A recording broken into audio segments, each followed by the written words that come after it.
የድህረ እውነት ዘመንን በእውቀትና በእውነት በሚል መሪ ቃል ለሲዳማ ክልል ከፍተኛ አመራሮችና ለሚዲያና ኮሚኒኬሽን ባለሙያዎች በሐዋሳ ከተማ ስልጠና እየተሰጠ ይገኛል። በስልጠና መድረኩ ላይ የብልጽግና ፓርቲ የህዝብና የዓለም አቀፍ ግንኙነት ዘርፍ ኃላፊ ሚኒስትር ዶክተር ቢቂላ ሁሪሳ ኢትዮጵያ ውስጥ በየጊዜው የሐሰት መረጃዎችን በማሰራጨት የህብረተሰቡን ሰላምና ደህንነት አደጋ ላይ ለመጣል አፍራሽ ኃይሎች ሌት ተቀን እየሰሩ መሆናቸውን ገልጸው እነዚህ ኃይሎች በእውነትና በእውቀት መመከት ይገባል ሲሉም ተናግረዋል።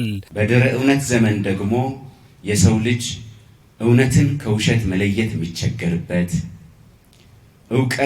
እውቀት ካልሆነ ነገር መለየት በሚቸገርበት፣ ትክክለኛ ቪዲዮን ከተሳሳተ ቪዲዮ መለየት በሚቸገርበት፣ ትክክለኛ ዜናን ከሐሰት ዜና መለየት በሚቸገርበት፣ በዚህም ምክንያት ይህንን የድህረ እውነት ባህሪ የተረዱ አፍራሾች ሆን ብለው አቅደው ውሸትን ፈብርከው ስሜት ቀስቃሽ መረጃዎችን ሰብስበው በህዝቦች መካከል እያበበ የመጣውን አንድነት፣ መቀራረብ፣ ወንድማማችነት ገዝግዘው ለማፍረስ እና እግረ መንገዳቸውንም ኢትዮጵያን ለማፈራረስ በሚሄዱበት ዘመን የተፈጠረው ፓርቲያችን የድህረ እውነት ዘመንን ፊት ለፊት እየተጋፈጠው ይገኛል።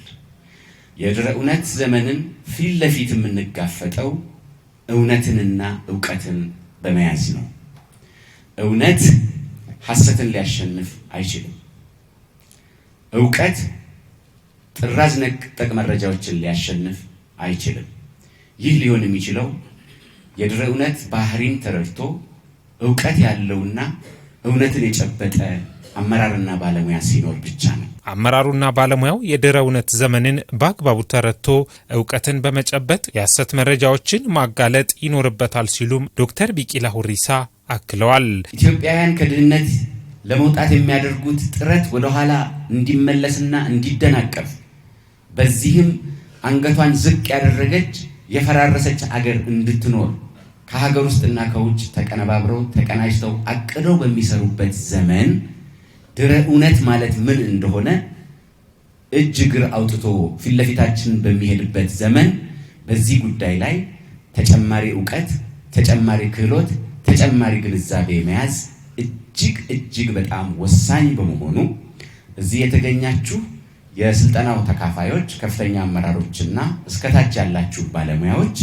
የድህረ እውነት ዘመንን ማሸነፍ የምንችለው በእውቀትና በእውነት ብቻ ነው።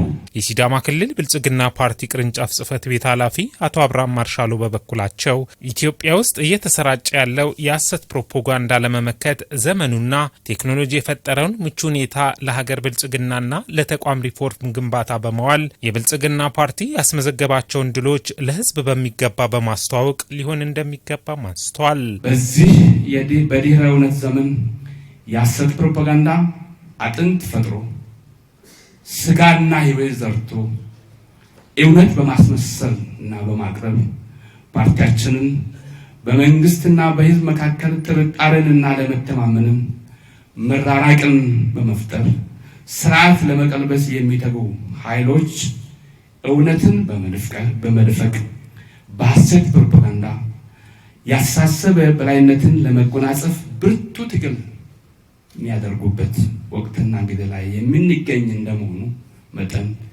እንደ ፓርቲ አመራር አባላትና ደጋፊዎች ሁሉም ብሎም እንደ ሀገር ወዳድ ዜጎች የወል እውነትን ያለመታከት በመግለጥና እውነትን መሰረት በማድረግ በእውቀት ላይ በመመስረት ጠንካራና ብርቱ ትግል ማድረግ የሁላችን ኃላፊነት ይሆናል። ሰልጣኞች የሚሰጡትን ጉዳዮች በአግባቡ በመረዳት በተለይም የአመለካከት የክህሎት ማሻሻያዎችን እንዲሁም የሚዲያ ስነ ምግባር በተከተለ መልኩ መተግበር እንዳለባቸውም ተመላክቷል። ይህንን ክልል ጨምሮ በውሸትና በሐሰተኛ ወሬዎች ለማፍረስ የሚደረጉ ጥረቶችን በሙሉ አሸንፈን እውነት እንዲያሸንፍ፣ እውቀት እንዲያሸንፍና ህብረ ብሔራዊ ኢትዮጵያዊ አንድነታችንን እንዲያሸንፍ በሚደረገው ጥረት ውስጥ ይህ ስልጠና የሚጨምረውን እሴት ከግንዛቤ በማስገባት በማዳመጥ በልቦናችን በማሳደር ሄደን ደግሞ በመተግበር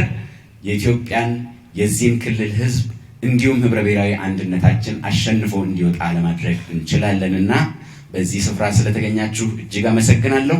በፓርቲያችን መሪነት የለውጡ መንግስት ያሳካቸውን ድሎች ለህዝባችን ማስተዋወቅና ማስገንዘብ የድህረ እውነት ዘመንን የበሬ ወለድ ፕሮፓጋንዳና የፈጠራ ወሬዎች በህዝባችን ላይ የሚፈጥሩትን አሉታዊ ተጽዕኖ ለመቀልበስ የመሪነት ሚናችንን በሚገባ መወጣት ይኖርብናል። በሐዋሳ ከተማ እየተሰጠ ያለው ለሲዳማ ክልል ከፍተኛ አመራሮችና ለሚዲያ ኮሚኒኬሽን ባለሙያዎች ስልጠና ለተከታታይ 3 ቀናት እንደሚቆይም ተገልጿል።